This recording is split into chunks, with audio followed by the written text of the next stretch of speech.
Are you ready to lose the labels and other people's pigeonholes that keep you from fully loving and living your life on your terms? Then watch this video because I'm going to show you how to simply and easily banish the labels so that you can redefine life on your terms, so that you can get to know yourself more deeply and move forward with greater joy. Stop living a flat or one-dimensional version of yourself and attract new opportunities and people and deeper connections into your life. If this subject interests you, then don't forget to subscribe to my channel and ring the bell. Stay tuned to the end where I'll reveal why many fabulously successful independent women inadvertently keep themselves stuck and what you can do about it. From an early age, we're given the message that some subjects are more important than others, to study a serious degree and not to faff around wasting time on artsy subjects. Likewise, we are labelled at an early age by others. The smart ones, the geeks, the nerds, the clever and the quiet kid. And these labels come with a whole load of connotations, expectations and implications for our future lives. We are encouraged to focus on certain aspects of ourselves, to nurture our academic prowess, for instance, to study hard and learn how to retain and regurgitate knowledge, to be brilliantly analytical and organised, to flourish at presentations and nurture a steely facade that says serious and means business.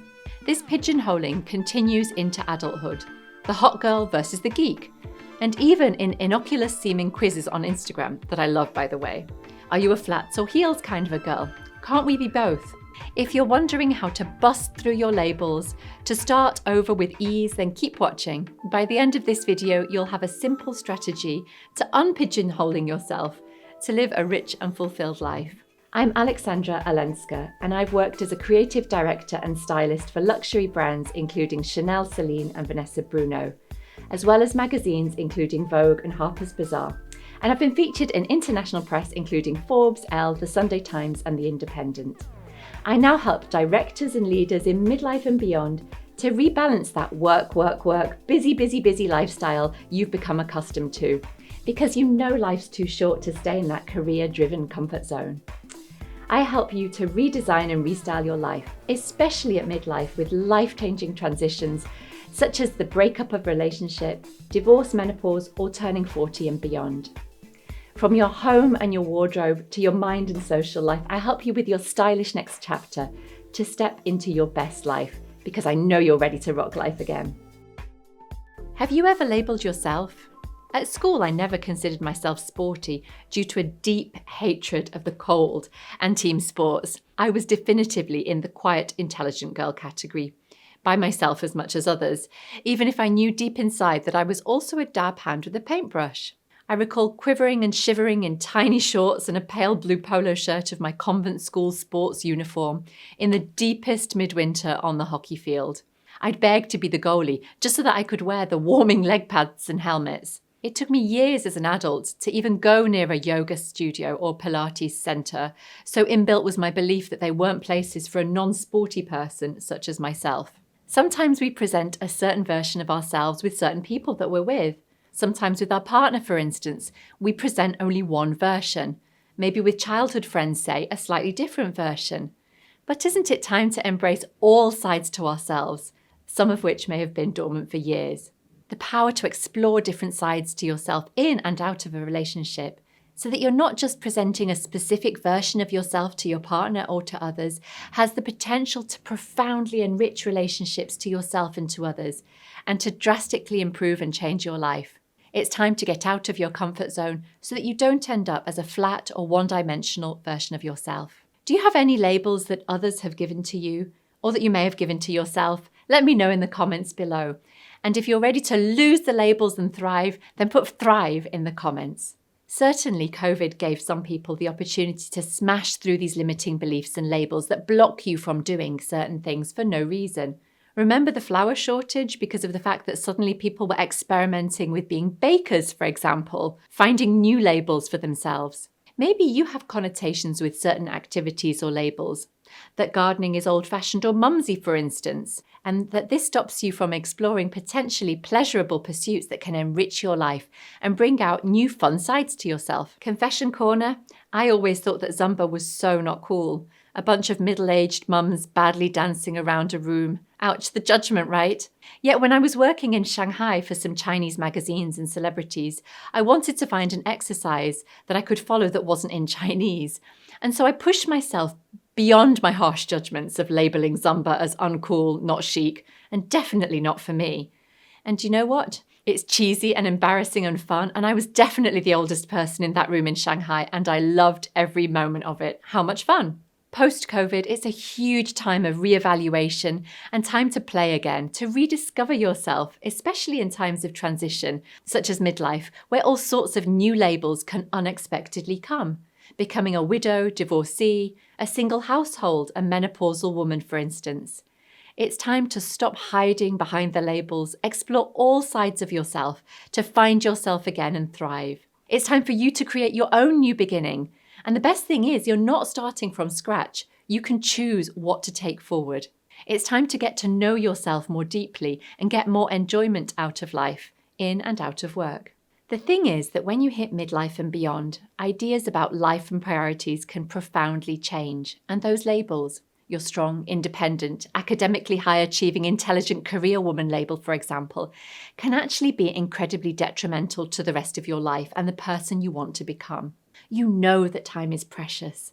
And yet your brilliant mind and the strength and resilience that allowed you to flourish academically and professionally may not be helping you to move forward in yourself, in who you really want to become in other areas of your life, leaving you feel like something is somehow lacking from your life, a sense of unfulfillment, and is this it?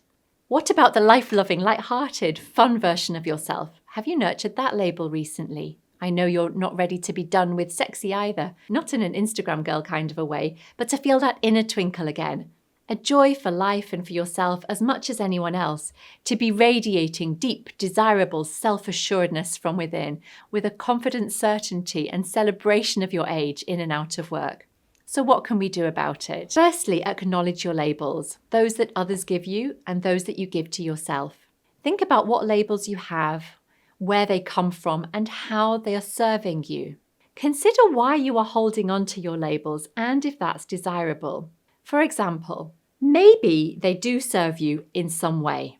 Just as holding on to the sadness of an ex and reliving the past of an old relationship in our minds can serve us by allowing us to somehow keep the hope of a relationship alive, which can feel comforting and yet stop us from moving on. Sometimes we fully embrace our labels to our own detriment, leading to an imbalance of ourselves, which can leave life feeling flat. You might think you're holding on to old labels on a practical level, the label of career woman, for example, because you earn money at work, say. But it may also be that this is your comfort zone, a version of yourself you know so well and that helps you to feel safe somehow. Maybe you're holding on to that label and that comfort zone as there's a limiting belief that it's too late and complicated to change yourself, even if that niggling voice in the back of your head is telling you that there's more to life than work, especially at this age. We resist change because change can be challenging, and we can make excuses that anyway, you're far too busy to make time for change. What with your new board position and your aging relatives to think about? We can make excuses. You would be right to celebrate your achievements, to want to keep that label of successful career woman, say, as you are rightly proud of your achievements and professional accomplishments.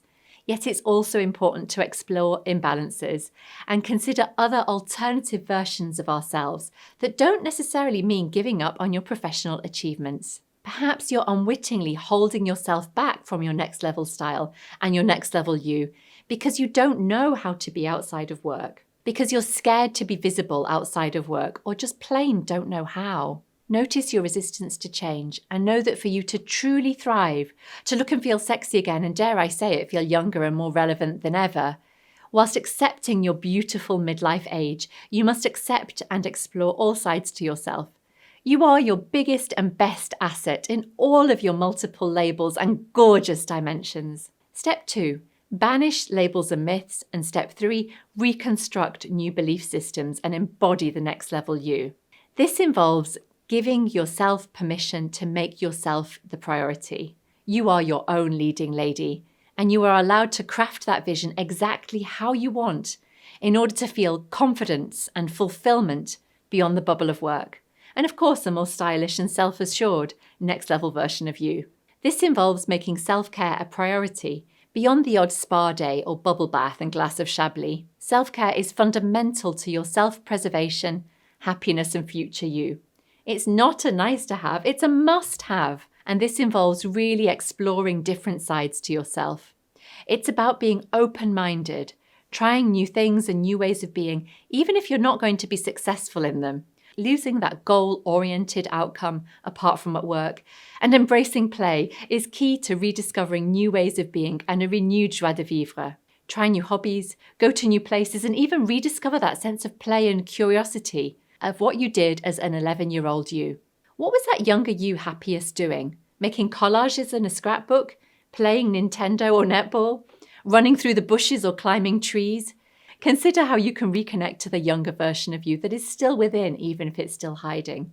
Though a walk through the forest might be better on your knees than the tree climbing option at this age. In your quest to be taken seriously at work, consider what sides to yourself may have been hiding for years and how you can bring them out.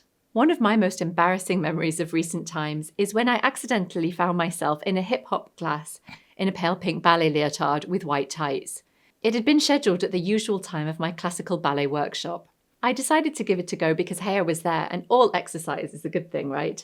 Only to find that I couldn't hear the instructor over the excruciatingly loud music, at least for me, and kept being danced into a corner by an attitude-toting, full-body vibrating and gyrating, low-pant-riding girl with an altogether different type of swagger to mine.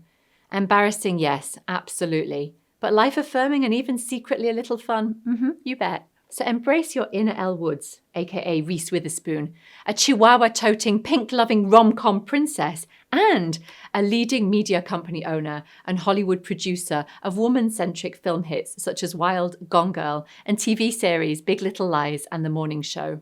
In other words, embrace the contradictions. Don't try and find that one thing that makes you uniquely you. Most people feel like they need to find themselves, find their identity, and find that one thing that makes them unique. But in fact, what this does is keeps us bored or stuck. We are restricting ourselves. Instead, accept your beautiful, multi-dimensional self, the many things that combine to make you uniquely you in all of your facets, radiating brightly with fire and beauty like all of the best diamonds. You can be a powerful, progressive, independent career woman who also loves glitter nail polishes, Chanel and cheesy rom-com movies, as much as reading about the latest advancements in deep learning and neuroscience. Not that I'm speaking about myself or anything here. Maybe this multi-dimensional version of yourself can also throw a spontaneous dinner party that everybody loves, even if that means that you're beautifully plating chow mein from the local Chinese takeout. Make sure that the inside matches the out, that your values and inner joys match your style and appearance. Nurture and explore all sides to yourself, from your mind to your social life to your home, wardrobe and appearance, knowing that you don't need to reveal all dimensions all at once. Try out new outfits and colours without putting new labels on yourself, whether you're a spring or autumn colourway, for instance, or a pear or hourglass body shape. Enjoy going into stores that you've never been into and trying new things out. Likewise, shop your own wardrobe and photograph yourself in new combinations of outfits and move things around in your home. Leave it a few days and go back to the photographs, go back to your home vignettes to see how you feel about them. Who knows what next level you outfits can come into being, what next level you schemes you're going to absolutely adore. Also lose the self-imposed label of independent woman, that woman who can do everything for herself. So many brilliant, professionally successful women trip themselves up in the tireless pursuit of proving themselves to themselves and end up stuck in this label of independent. Instead, ask for help. Because even if you probably can do so much for yourself, it can be so much richer and more rewarding with professional guidance and an objective and confidential wing woman. We ask for help in so many areas of our lives, with childcare, with housekeeping, with our mental and physical health. Yet in other areas of our lives, we define ourselves by our strength in independence. As a modern woman, we're often so used to our independence that it can be hard to ask for help in some areas of our life. It can be easier to use the dangerous catch-all response of "I'm fine," even if you're feeling far from it, rather than ask for help. It's time to spin that script on independence and empower yourself to ask for help. Lifestyling, redesigning and restyling your life, and stepping into your next level you to live a truly fulfilled life of passion, joy, intention is what makes me tick. Using my next level you method that helps you with your multidimensional self. I love seeing clients flourish into their best lives ever. Sometimes when you reach a certain level of career success, it can be hard to know who to turn to. Yet I know that having that external pair of eyes on your life and style, not to mention discreet confidant and guide, can help you to bust through labels and pigeonholes, self-imposed or otherwise, and profoundly change your life. And if you're separated, divorced or widowed and are ready to lose that label, check out my next video, Dressing for Dating Over 40.